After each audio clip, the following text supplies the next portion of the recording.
Il est 18 h en temps universel, la même heure dans la capitale économique ivoirienne. Bonsoir à tous et bienvenue dans le Flash Info. À l'une de l'actualité ce soir, la célébration de l'excellence.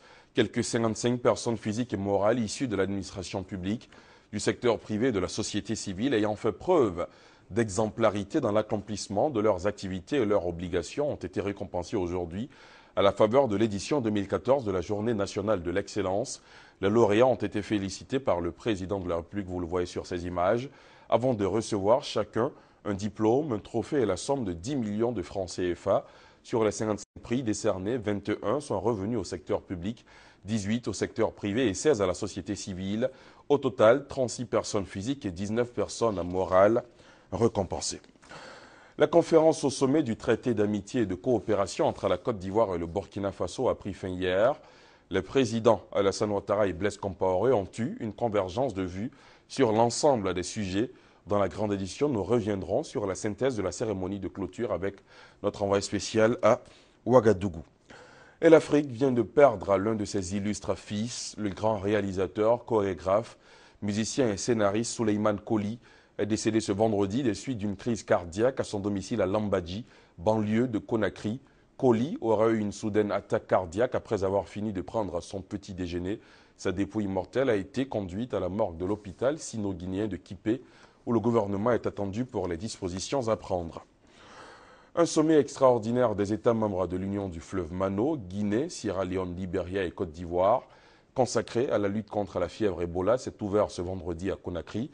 La rencontre donne l'occasion aux dirigeants des pays de l'Union du fleuve Mano de se pencher sur la nécessité d'accélérer la riposte face à la propagation actuelle de l'épidémie. Selon un dernier bilan de l'Organisation mondiale de la santé, OMS, au moins 1300 cas d'Ebola ont été recensés au Libéria, en Guinée et en Sierra Leone, dont 729 mortels. Reportage. Face à une épidémie d'Ebola toujours hors de contrôle, les rencontres régionales se multiplient. Après les ministres de la Santé jeudi, ce sont les présidents du Libéria, de la Guinée et de la Sierra Leone et la ministre de la Santé ivoirienne qui se sont réunis ce vendredi à Conakry.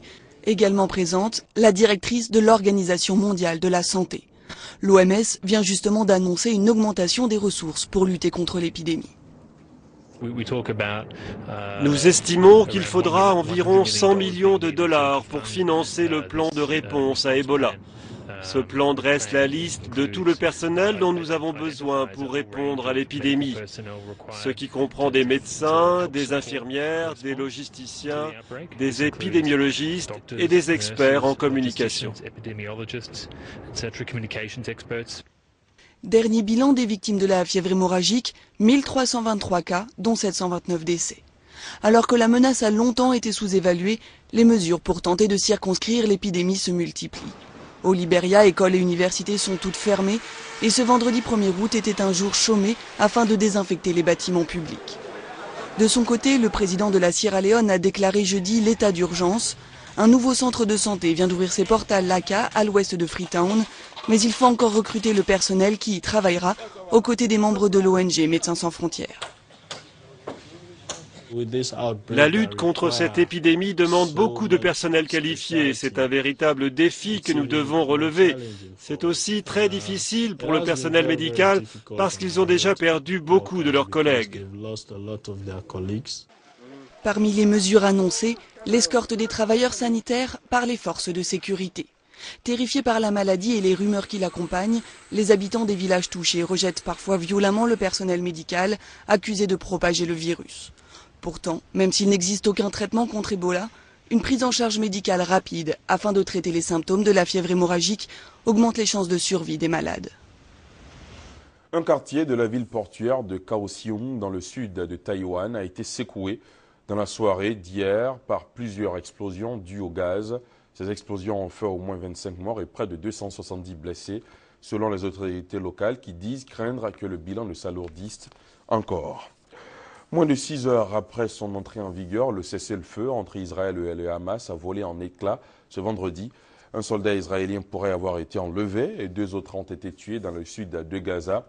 L'armée israélienne a annoncé aujourd'hui la fin du cessez-le-feu humanitaire de 3 jours à Gaza, accepté entre Israël et le Hamas.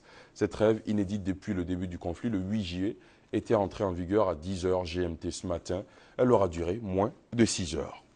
Fin de ce Flash Info, merci de l'avoir suivi. L'information revient bien sûr à 20h.